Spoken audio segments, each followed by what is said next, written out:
bokk na ci charte yi nga xam ne danga ci jëlee tariqa bi mooy bu la joxee wirdu yi nga nangu ne danga ko def benn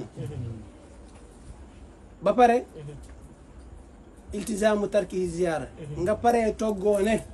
dootoo ziyaare wàllu bu du tijaan masala bu xaw a ñagas ci ñu bëri man gis naa sax ñu ñëw di jël tariqa ci nit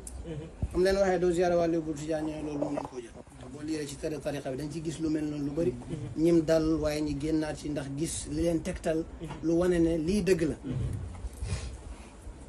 ziyaara bañ a ziyaare wàllu bu du tijaan liñ ci jublu mooy ziyaara taalluq wal istimdaad ziyaara boo xam ne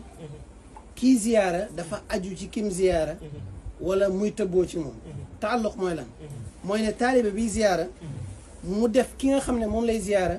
muy jokkalu waayam ci yàlla ngir càkkuteef boo xam ne daf koo soxla wàlliwu diw de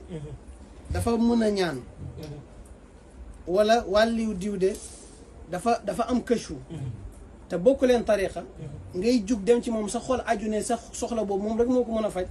loolu dafay bokk ci li nga xamante ne dafay dog taalibe tijaan ci yoon Cheikh Tidiane Cheikh Sukayri wax ne yox ci waaqitil irfaniya ci tontu mi tontam xaara mu ne ko donte ne sax dangaa jug dem ci moom ngir mu ñaanal la sa sëriñ bëgg la da lay génne ci tariqa bi wala ngay wax ne